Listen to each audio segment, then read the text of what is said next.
नमस्कार।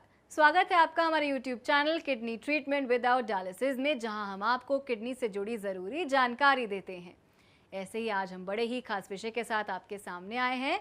आज हम आपको बताएंगे कि स्टेम सेल क्या होता है, साथ ही हम ये भी जानेंगे कि ये किडनी को कैसे ठीक रख सकता है।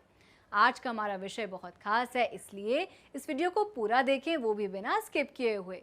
स्टेम सेल क्या है, ये कैसे काम करता है और ये कितने प्रकार का होता है, आज हम इन सभी के बारे में आपको बताएंगे। तो शुरू करते हैं और सबसे पहले जानते हैं स्टेम क्या है। आपको साधारण भाषा में समझाने के लिए स्टेम सेल क्या है।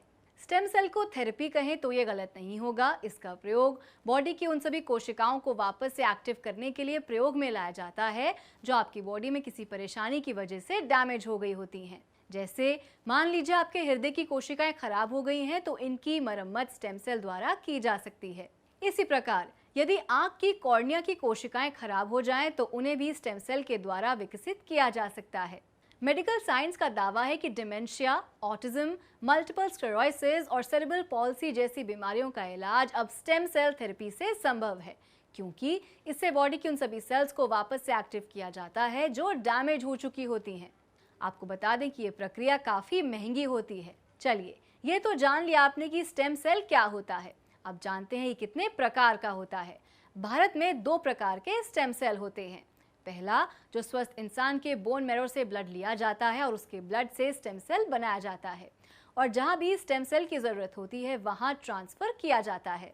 ये प्रोसेस काफ़ी लॉन्ग होता है और ये डॉक्टर की देखरेख में किया जाता है। दूसरा, स्टेम सेल पाउडर के रूप में प्रयोग किया जाता है। तो सामान्यतः स्टेम सेल 2 प्रकार के होते हैं। अब जानते हैं ये काम कैसे करता है।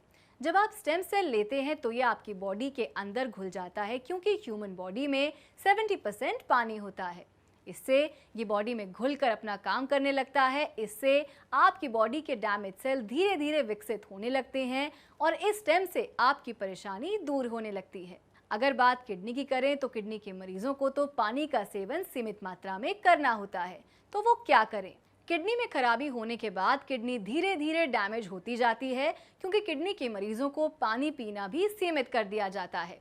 जिनका डायलिसिस चल रहा होता है उनकी बॉडी में तो वैसे ही डायलिसिस के दौरान पूरा पानी बॉडी से बाहर निकाल दिया जाता है। इससे किडनी में सही प्रकार से पानी और ऑक्सीजन नहीं मिल पाता और किडनी के सेल्स धीरे धीरे सिकुड़ने लगते हैं। इसके बाद आपको बॉडी में थकान और कमजोरी आ जाती है। आपकी इस समस्या के समाधान के रूप में स्टेम सेल एक अच्छा विकल्प माना जा सकता है। स्टेम सेल में ऑक्सीजन होता है और जैसे ही आपकी बॉडी में ये जाता है तो इससे आपकी किडनी को सही मात्रा में ऑक्सीजन मिलने लगता है। इससे आपकी किडनी के डैमेज सेल्स धीरे धीरे काम करने लगते हैं।